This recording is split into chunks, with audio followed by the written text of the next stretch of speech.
क्या कभी ये सोचा है कि हमारे आसपास की दुनिया हर पल, हर सेकंड कैसे बदल रही है? इसके पीछे कोई जादू नहीं, बल्कि शुद्ध विज्ञान है, केमिस्ट्री। तो आज हम रासायनिक अभिक्रियाओं के इसी छिपे हुए संसार में उतरेंगे और इसके कुछ राज जानेंगे। जरा सोचिए, हमारे चारों तरफ ठीक इसी पल कौन सी अदृश्य प्रक्रियाएं चल रही हैं? आखिर वो कौन सी ताकत है जो हमारे खाए हुए खाने को ऊर्जा में बदल देती है, या फिर लोहे जैसी मजबूत चीज पर भी जंग लगा देती है? तो इसका जवाब है रासायनिक अभिक्रियाएं। और हां, ये सिर्फ साइंस लैब की टेस्ट ट्यूब तक ही सीमित नहीं है।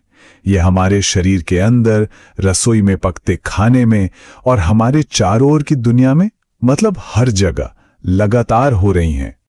तो चलिए अब थोड़ा और गहराई में उतरते हैं। इन अनगिनत अभिक्रियाओं को समझने का एक बहुत ही मजेदार तरीका है ये देखना कि वो ऊर्जा यानी एनर्जी के साथ कैसे खेलती हैं। और यकीन मानिए, ये एक बहुत ही दिलचस्प खेल है। तो समझ लीजिए कि इस खेल में दो टीमें हैं। पहली टीम है ऊष्माक्षेपी यानी एक्सोथर्मिक। ये वो चैंपियन हैं जो खूब सारी ऊर्जा और गर्मी बाहर फेंकते हैं। जैसे जब हम सांस लेते हैं तो हमारे शरीर को ऊर्जा मिलती है। और फिर आती है दूसरी टीम। इनको काम करने के लिए बाहर से ताकत चाहिए होती है। ये ऊर्जा सोखती हैं।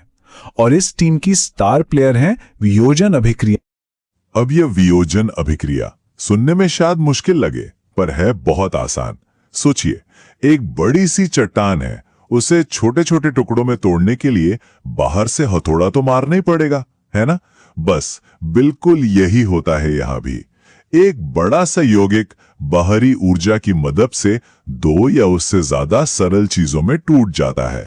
अब ये जो बाहरी ऊर्जा है ना, ये कई रूपों में आ सकती है।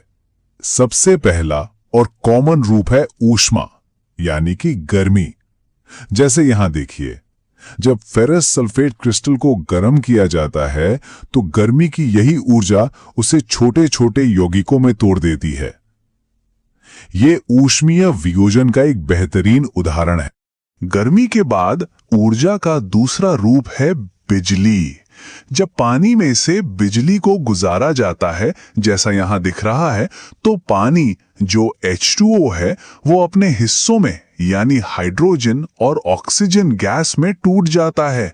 इसे वैद्युत वियोजन कहते हैं। और हां, ये प्रक्रिया कई इंडस्ट्रीज के लिए बहुत ही ज्यादा जरूरी है। और तीसरा स्रोत, वो तो हमारे पास हर रोज होता है, सूरज की रोशनी।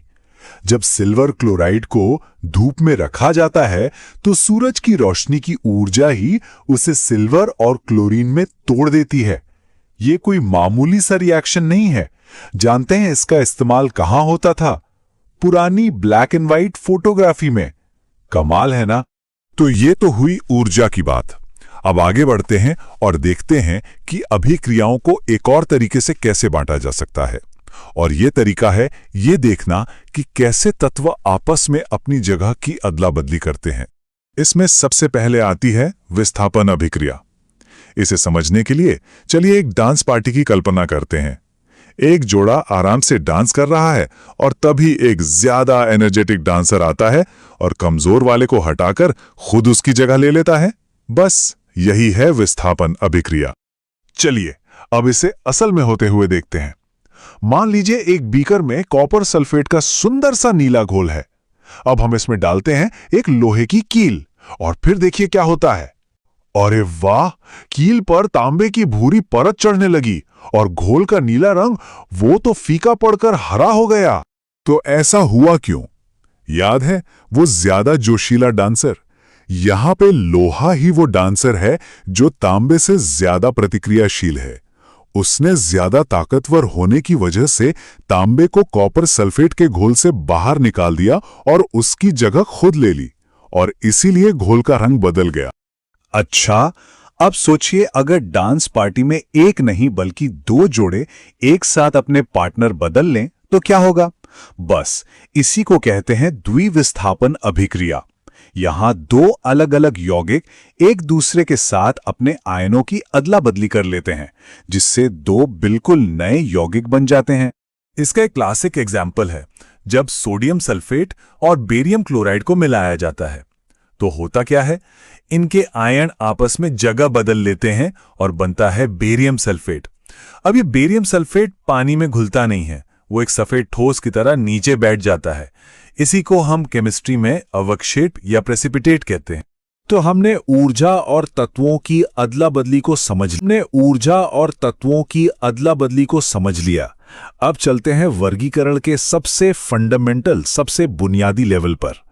यह सब कुछ टिका है ऑक्सीजन और हाइड्रोजन के लेन देन पर, और इन दो प्रोसेसेस के नाम हैं उपचयन और अपचयन। ये दोनों हैं तो एक दूसरे से बिल्कुल उल्टे, पर असल में एक ही सिक्के के दो पहलू हैं।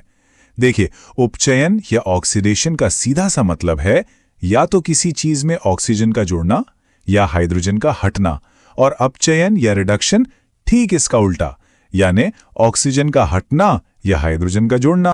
लेकिन यहां एक बहुत ही जरूरी बात है, ये दोनों प्रोसेस कभी अकेले नहीं होते, ये हमेशा साथ साथ चलते हैं। मतलब अगर कोई चीज ऑक्सीडाइज हो रही है तो यकीनन कोई दूसरी चीज रिड्यूस भी हो रही होगी, और जब ये दोनों काम एक ही रिएक्शन में होते हैं तो उसे हम कहते हैं रिडॉक्स अभिक्रिया। ये पक्के पार्टनर्स हैं। आइए इसे एक उदाहरण से समझते हैं। जब गर्म कॉपर ऑक्साइड के ऊपर से हाइड्रोजन गैस गुजारी जाती है तो देखिए क्या होता है। कॉपर ऑक्साइड से ऑक्सीजन निकल जाती है और सिर्फ कॉपर बचता है। तो ऑक्सीजन हटने से उसका हो गया अपचयन। और वो निकली हुई ऑक्सीजन कहां गई? वो हाइड्रोजन के साथ जुड़कर पानी बना देती है, तो हाइड्रोजन का हो गया उपचयन। देखा, एक ही रिएक्शन में दोनों चीजें हुई। यही है एक परफेक्ट रिडॉक्स रिएक्शन। तो हमने अभिक्रियाओं को अलग अलग नजरियों से देखा, ऊर्जा के नजरिए से, तत्वों की अदला बदली के नजरिए से, और ऑक्सीजन के लेन देन के नजरिए से। पर सबसे बड़ा सवाल तो अब आता है कि आखिर ये सब जानना इतना जरूरी है ही क्यों? क्योंकि ये केमिस्ट्री सिर्फ लैब में नहीं, हमारी जिंदगी में हर पल हो रही है। जो हम सांस लेकर ऊर्जा बनाते हैं वो एक ऊष्माक्षेपी अभिक्रिया है।